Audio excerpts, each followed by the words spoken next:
1977 ശേഷം 77 ഈ പറയുന്ന കനത്ത പരാജയം ഏറ്റുവാങ്ങിയതിനെ തുറന്നുള്ള നാളുകളെ കഥയാണ് ഞാൻ പറയുന്നത്.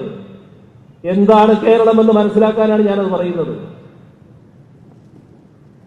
തൊട്ടു പിന്നാലെ ഉപതെരഞ്ഞെടുപ്പുകൾ ഓരോന്നായി വരുന്നു. ഒന്ന് കാസർഗോഡ്, 2 തലശ്ശേരി, 3 തിരുവല്ല, 4 നേമം. എന്തായി? ആ 77 ജയിച്ചു നിൽക്കുന്നവർക്ക് ഈ 4 ജയിക്കാൻ കഴിഞ്ഞോ?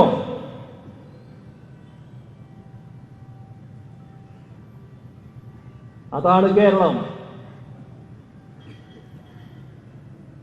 അതാണ് മാറ്റം. അവിടുന്ന് ഇങ്ങോട്ട് വന്ന മാറ്റമുണ്ട്. അതിന്റെ ഭാഗമായാണ് 1980 തെരഞ്ഞെടുപ്പ് വരുന്നത്. ഞങ്ങൾ തകർന്നു പോയില്ല, ഞങ്ങൾ ഒലിച്ചും പോയില്ല. ഒരു തെരഞ്ഞെടുപ്പ് കൊണ്ട് ഞങ്ങളാകെ തകർന്നടിച്ചു പോയില്ല.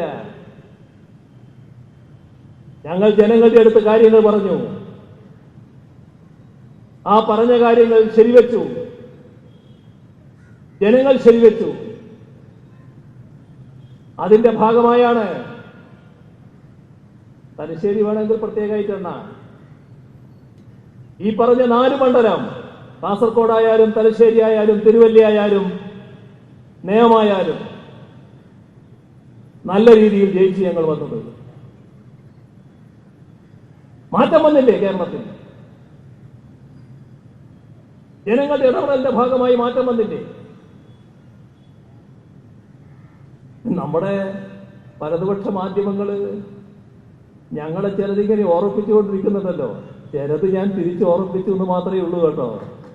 അങ്ങനെ അങ്ങ് ഒലിച്ചു പോകുന്നൊരു പാർട്ടിയല്ല ഈ പാർട്ടി, അത് മനസ്സിലായിക്കൊള്ളണം. അതുകൊണ്ട് പറഞ്ഞു എന്നുള്ളതേ ഉള്ളൂ.